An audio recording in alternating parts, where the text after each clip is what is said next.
김여정 조선노동당 중앙위원회 부부장 담화. 한국 당국은 중대 주권 침해 도발의 책임에서 발뺌할 수 없다. 우리는 이번 무인기 침입 사건에 대해 한국 국방부가 10일 군의 작전이 아니라고 거듭 강조하면서 민간 영역에서 이루어졌을 가능성을 철저히 조사하겠다고 밝힌 입장 발표에留意한다. 나 개인적으로는 한국 국방부가 우리에게 도발하거나 자극할 의도가 없다는 공식 입장을 밝힌 데 대하여 그나마 연명을 위한 현명한 선택이라고 평하고 싶다. 한국이 앞으로도 우리에 대하여 도발을 선택한다면 그로부터 초래되는 끔찍한 사태를 감당하지 못할 것이다. 서울의 현 당국자들은 이전 윤망나니 정권이 저지른 평양 무인기 진입 사건을 남의 일을 평하듯 할 자격이 없다.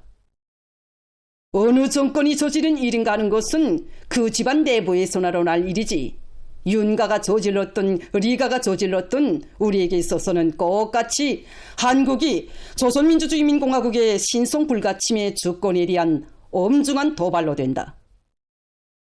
다행히도 한국 군부가 자기들의 행위가 아니며 우리에게 도발하거나 자극할 의도가 없다는 공식 입장을 내놓기는 하였으나 한국 영역으로부터 우리 공화국의 남부국경을 침범한 무인기 실체에 대한 구체적인 설명은 반드시 있어야 할 것이다. 지금 한국 내에서 해당 무인기가 쉽게 구입할 수 있는 저가형 상용 부품으로 구성되었다느니 민간에서 취미나 상업용, 산업용으로 매매되는 기종이라느니 하며 중대 국경 침범 사건을 민간 소행으로 몰아가 보려는 움직임들이 나타나고 있는데 사태의 본질은 그 행위자가 군부냐 민간이냐 하는 데 있지 않다. 누구나 쉽게 구매해 제조할 수 있는 기종이든 아니든 그것이 군사용이든 민간용이든 제작된 부품이 저가형이든 고가형이든 군이 했든 민간인이 했든 그것은 우리가 관심하는 내용이 아니다. 명백한 것은 한국발 무인기가 우리 국가의 영공을 침범하였다는 사실 그 자체이다.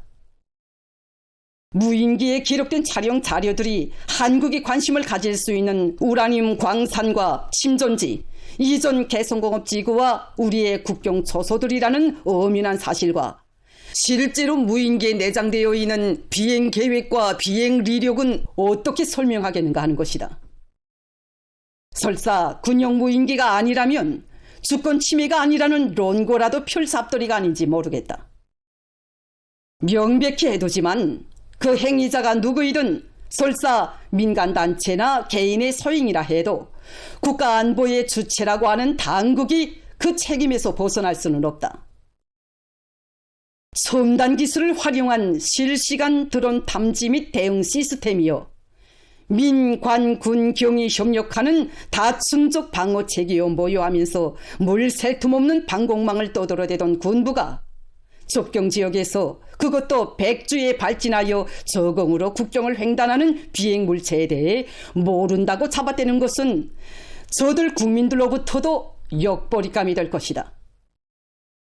상기하건대 한국은 2024년 평양 상공 무인기 침범 사건 때에도 겉과 속이 다른 철면피성과 비상식적인 강변으로 유명을 떨친 전적이 있다.